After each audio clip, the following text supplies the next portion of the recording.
The acrid smell of burning metal filled Marcus's nostrils as he rounded Fifth Avenue.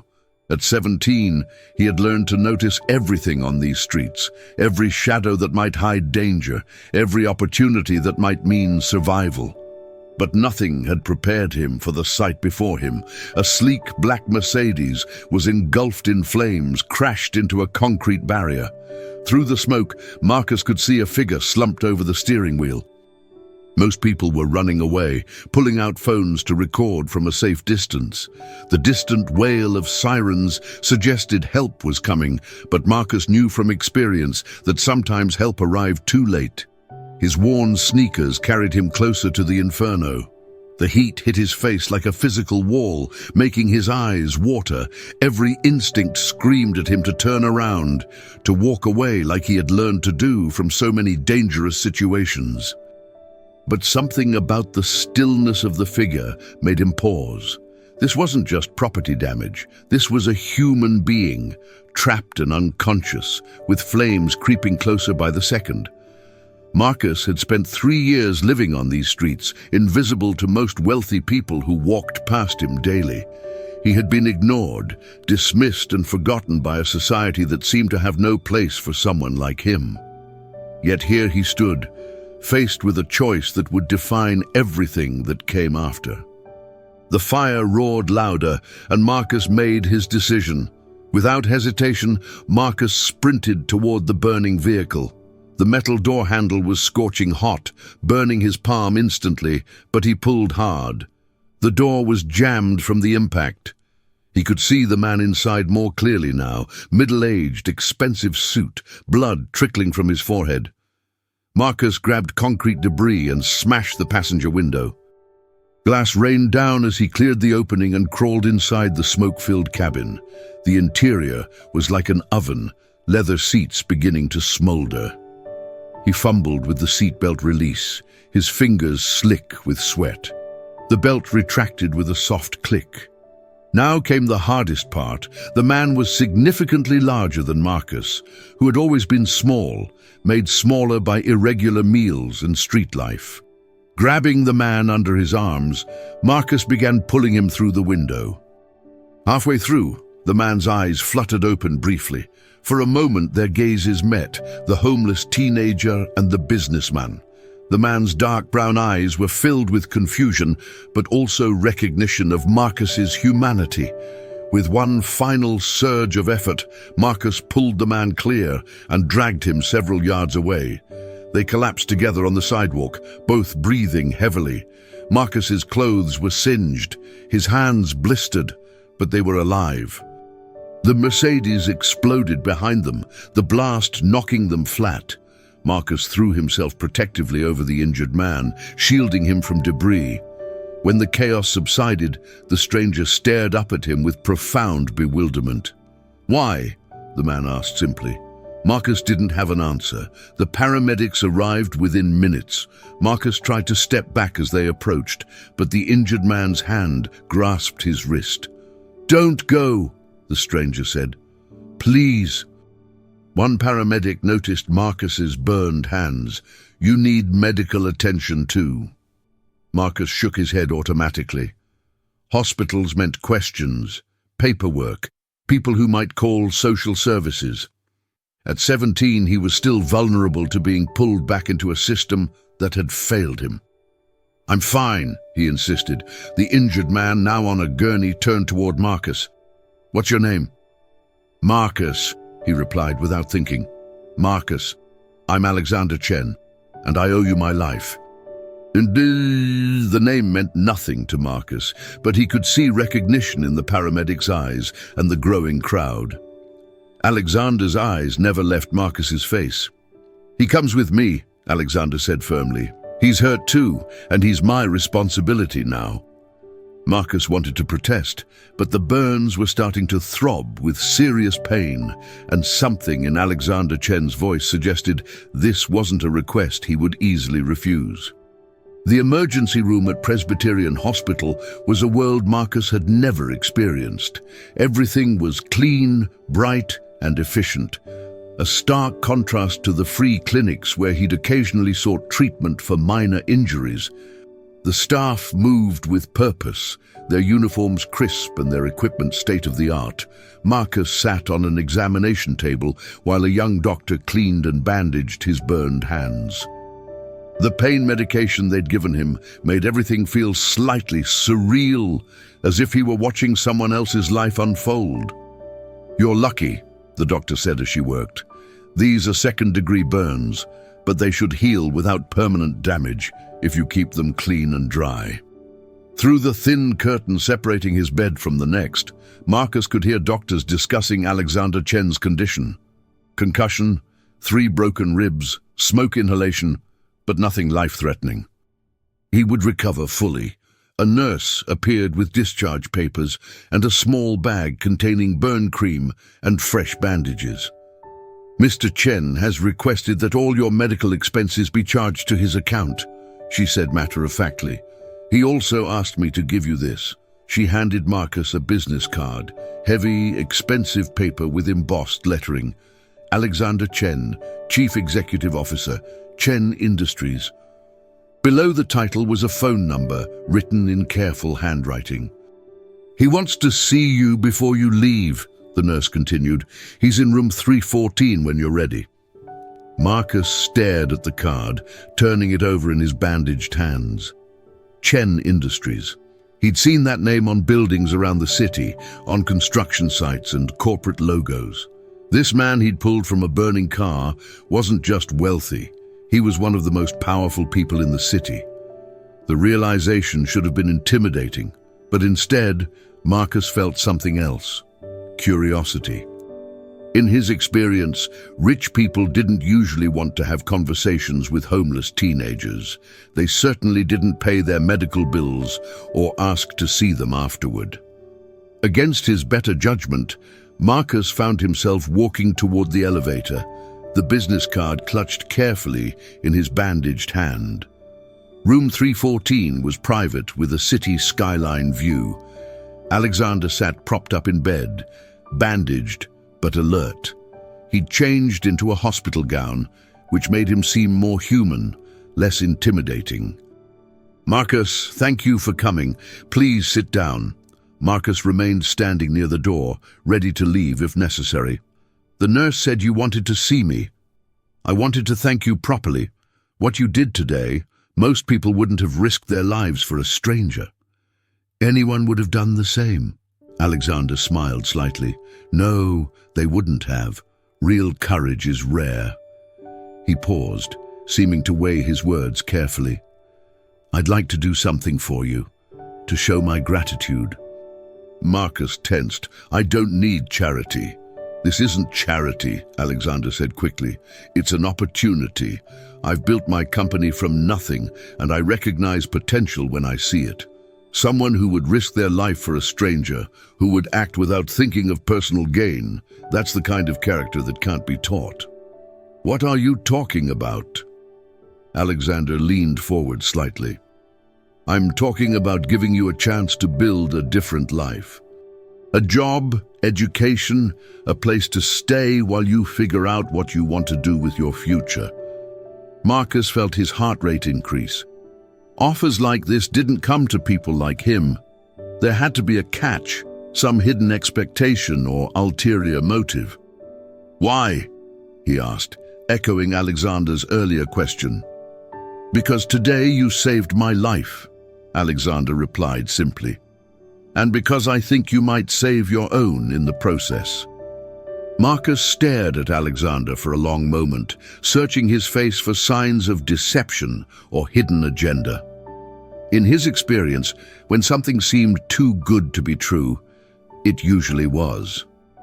Rich people didn't just hand out new lives to homeless teenagers, no matter how heroic their actions might have been. "What would you want in return?" Marcus asked finally. Alexander seemed to appreciate the directness of the question. "Honesty, hard work, a willingness to learn." He paused. "And patience with an old man who's never had children of his own and isn't entirely sure how to navigate this situation." The admission surprised Marcus. He'd expected corporate speak, carefully crafted phrases designed to manipulate or control. Instead, Alexander sounded genuinely uncertain, almost vulnerable. "I don't know anything about business," Marcus said. "I dropped out of high school when I aged out of foster care. I've been living on the streets for 3 years." "The education can be remedied," Alexander replied. "Character cannot. You've already demonstrated more integrity in one afternoon than most people show in a lifetime." Marcus walked to the window, looking out at the city lights beginning to twinkle in the early evening darkness. Somewhere down there was the doorway where he'd planned to sleep tonight. The same doorway where he'd slept for the past 2 weeks, until the building's security guard inevitably moved him along. "What if I'm not what you think I am?" Marcus asked without turning around. "What if I disappoint you?" "Then we'll figure it out together," Alexander said. "But I don't think that's going to happen." Marcus turned back to face him. "You don't know me. You don't know what I've had to do to survive, the mistakes I've made. I know you risked your life to save mine without expecting anything in return," Alexander said. "Everything else is just details we can work through." For the first time in years, Marcus allowed himself to imagine a different future. Not just survival, but actually living. The possibility was terrifying and exhilarating in equal measure. "Okay," he said quietly. "I'll try." The penthouse overlooked Central Park, its windows offering a view Marcus had only imagined. Alexander had insisted on personally showing Marcus to his new home despite doctor's orders to rest. "The guest suite is through here," Alexander said, leading him down a hallway lined with artwork. The suite was larger than any place Marcus had ever lived, furnished with museum-quality pieces. The bed was enormous, covered in linens that probably cost more than most people's monthly rent. "This is too much," Marcus whispered. "It's what I have to offer. You're welcome to stay as long as you need, weeks, months, years, whatever it takes for you to build the life you want." "What about your family? Won't they mind having a stranger living here?" A shadow crossed Alexander's face. "There is no family. My parents died when I was young, and I never married. I spent so many years building my company that I forgot to build anything else." He paused. "Perhaps that's why yesterday felt so significant. For the first time in decades, someone cared whether I lived or died." Marcus felt unexpected sympathy. He'd assumed wealth automatically brought happiness, but Alexander seemed familiar, lonely. "I've arranged for a tutor to help you prepare for your GED," Alexander continued, his tone becoming more businesslike. "Once you have that, we can discuss college options. In the meantime, I'd like you to spend some time at the office learning about the business. Nothing formal, just observation." "What kind of business is it?" Marcus asked. "Real estate development primarily. We build things. Office buildings, residential complexes, community centers. We create spaces where people can work and live and build their own futures." Marcus nodded, though the concept still felt abstract. "And you think I could learn to do that?" Alexander smiled. "I think you could learn to do anything you set your mind to." The first weeks passed in a blur of new experiences. Marcus woke each morning in the comfortable bed, half expecting to find himself back on the streets, the entire experience revealed as an elaborate dream. But each day, Alexander was there, patient, encouraging, surprisingly easy to talk to. The tutor, Mrs. Rodriguez, arrived each morning at 9. She was a retired high school teacher with infinite patience and a gift for making complex subjects understandable. Under her guidance, Marcus began to rediscover his love of learning, something that had been buried under years of survival. "You have a natural aptitude for mathematics," she told him after their third session. "And your reading comprehension is excellent. We should have you ready for the GED exam within a few months." In the afternoons, Marcus accompanied Alexander to the Chen Industries offices. The building was a gleaming tower of glass and steel, filled with people in expensive suits who moved with purpose and confidence. At first, Marcus felt completely out of place, but Alexander made sure he was included in meetings and discussions. "Business is really about people," Alexander explained as they rode the elevator to the 32nd floor. "Understanding what they need, what they want, and figuring out how to provide it while building something sustainable." Marcus watched Alexander work, noting how he treated everyone, from the janitor to the senior executives, with the same level of respect and attention. It was a leadership style Marcus had never encountered before, and he found himself studying it carefully. "Why are you doing this?" Marcus asked one evening as they shared dinner in the penthouse. "Really, it can't just be gratitude." Alexander set down his fork and considered the question. "When I was your age, I had nothing too. Different circumstances, but the same fundamental challenge, how to build a life from scratch. Someone gave me a chance when I needed it most. I suppose I'm trying to pay that forward." "Who was it? The person who helped you?" "My first boss, a man named David Kim. He hired me to work in his small construction company when no one else would. He taught me everything about the business, and when he retired, he sold me the company for a fraction of what it was worth." Alexander's expression grew thoughtful. "He died 5 years ago. I never got to properly thank him." Marcus understood then. This wasn't just about gratitude or charity. It was about legacy, about creating something meaningful that would outlast both of them. Not everything was smooth. 3 weeks into his new life, Marcus woke up in a cold sweat, his heart racing from a nightmare about being back on the streets. The comfort and security still felt fragile, temporary, like something that could be taken away at any moment. He found Alexander in the kitchen, making coffee in the early morning darkness. "Couldn't sleep either?" Alexander asked, without turning around. "Bad dream," Marcus admitted, accepting the cup Alexander offered him. "They'll fade with time," Alexander said. "The memories of surviving don't disappear overnight, but they lose their power to control you." They stood in comfortable silence, watching the city wake up through the large windows. Marcus had learned that Alexander was often awake early, dealing with business calls from overseas or simply thinking through complex problems.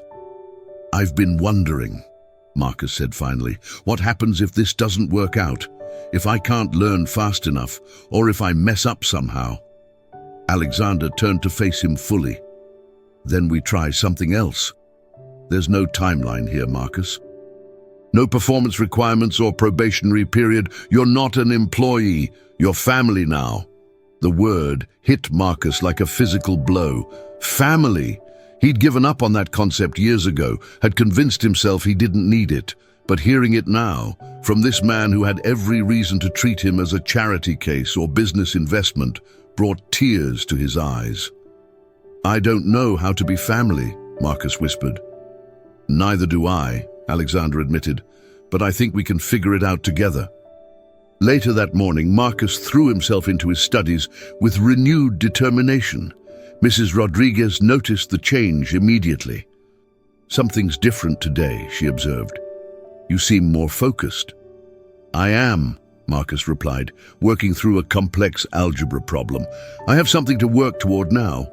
At the office that afternoon, Alexander introduced him to Sarah Chen, the company's head of community development and Alexander's distant cousin. "So you're the young man who saved Alexander's life," she said, shaking Marcus's hand warmly. "I've been looking forward to meeting you." Marcus liked her immediately. She was direct and unpretentious, with an easy laugh and genuine interest in his thoughts about the projects they were discussing. "What do you think about this design?" she asked, showing him plans for a new affordable housing complex. "Does it feel like a place where people would want to live?"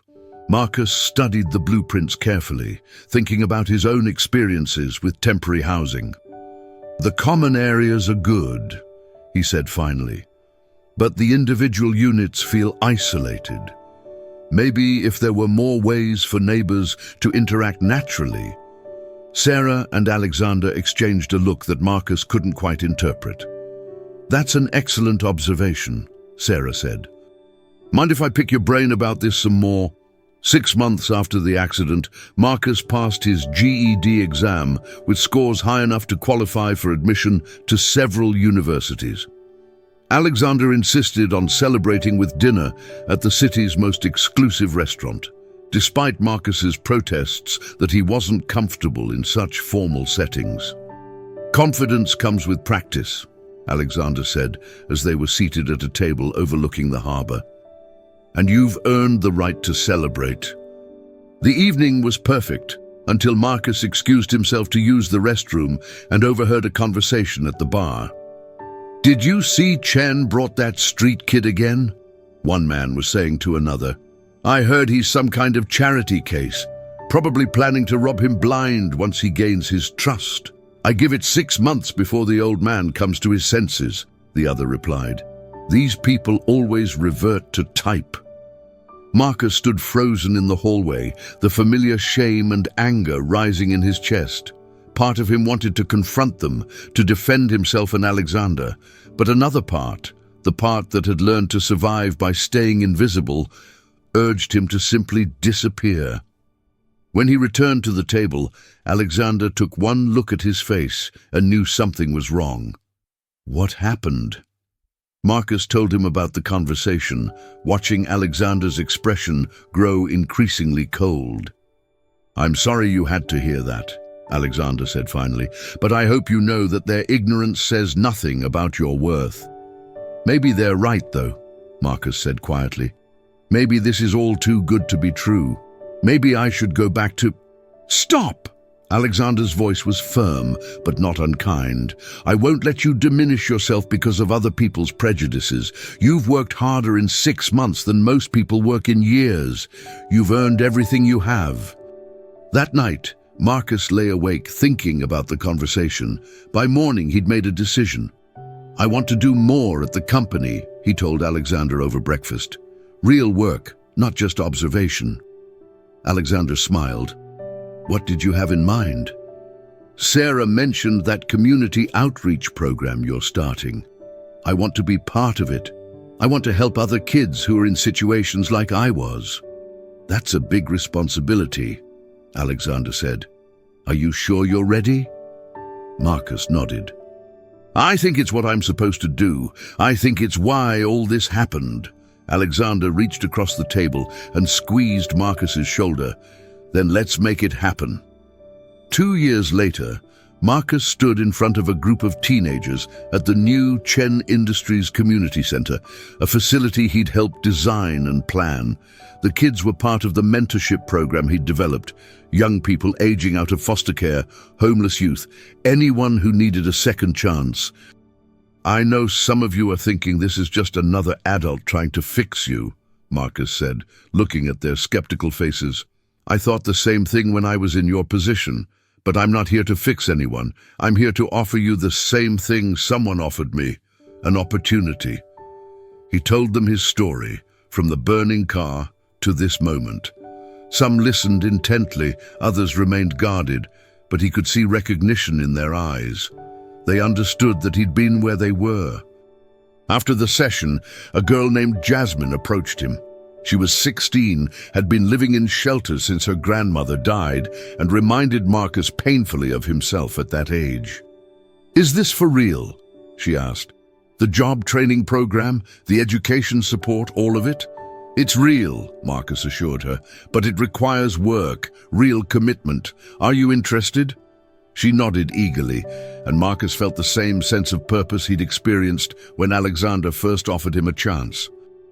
That evening, he found Alexander in his study, reviewing reports from their various community programs. "How did the session go?" Alexander asked. "Good, really good. I think we're going to help a lot of kids." Marcus sat down across from him. "I've been thinking about something." "What's that?" "I want to go to college, business school specifically. I want to learn everything I can about running these programs, about building sustainable change." Alexander smiled. I think that's an excellent idea. Have you thought about where you'd like to apply? Actually, I was hoping you might have some suggestions. They spent the next hour discussing options, planning a future that neither of them could have imagined 3 years earlier. As they talked, Marcus realized that the scared, angry teenager who'd pulled a stranger from a burning car was gone, replaced by someone with purpose, confidence, and hope. Alexander, Marcus said as they were finishing up, I never properly thanked you. For what? For seeing something in me that I couldn't see in myself. For giving me a family. Alexander's eyes grew bright with emotion. Thank you for letting me be part of yours. 5 years after the accident, Marcus graduated from Columbia Business School with honors. Alexander sat in the front row of the auditorium, beaming with pride as Marcus walked across the stage to receive his diploma. The young man who accepted the degree bore little resemblance to the frightened teenager who'd once lived on the streets. After the ceremony, they celebrated with Sarah and the rest of the Chen Industries family, because that's what the company had become, a collection of people dedicated to building something meaningful together. So, what's next? Sarah asked as they shared champagne on the rooftop terrace of Alexander's penthouse. Marcus and Alexander exchanged a look. They'd been planning this moment for months. We're expanding the community programs, Marcus said, creating a foundation that can operate independently of the company. We want to reach kids in other cities, other states. And Marcus will be running it, Alexander added. He's ready to lead. The foundation launched 6 months later, with Marcus as its executive director. The Chen Foundation for Youth Development started with programs in 5 cities and plans to expand to 20 within 3 years. Marcus threw himself into the work with the same determination he'd once applied to survival, but now his efforts were focused on helping others find their own paths to success. On the Foundation's 2nd anniversary, Marcus received a letter that stopped him in his tracks. It was from a young man named David, one of the first kids to go through their program in Chicago. I wanted you to know that I just got accepted to Northwestern University, the letter read. 2 years ago, I was sleeping in abandoned buildings and stealing food to survive. Today, I'm going to study engineering. You showed me that my past doesn't have to define my future. Thank you for believing in me when I couldn't believe in myself. Marcus showed the letter to Alexander that evening. This is what it's all about, Alexander said, his voice thick with emotion. This is how we change the world, one life at a time. I couldn't have done any of this without you, Marcus said. Alexander shook his head. You had everything you needed inside you already. I just provided the opportunity for it to emerge. They stood together on the balcony, looking out at the city lights, each lost in their own thoughts about the journey that had brought them to this moment. 10 years after the fire, Marcus stood before the board of directors of Chen Industries, presenting his proposal for the company's next major initiative. At 27, he was now a full partner in the business, having proven himself not just as a program administrator, but as a visionary leader. The housing crisis affects everyone, Marcus explained, gesturing to the presentation behind him. But it hits young people aging out of the system particularly hard. We propose developing transitional housing complexes in 12 major cities, not just apartments, but comprehensive support systems. The board approved the initiative unanimously. As they walked through the lobby afterward, Marcus and Alexander paused in front of a large photograph from the Foundation's latest annual report. Hundreds of young people who had gone through their programs, now working as teachers, engineers, social workers, and entrepreneurs. Do you ever think about what would have happened if you'd walked past that car? Alexander asked. Marcus considered the question. Sometimes, but I think we would have found each other eventually. Some connections are meant to happen. The fire that had brought them together had long since burned out, but the light it had kindled continued to spread, illuminating paths for others who needed to find their way home.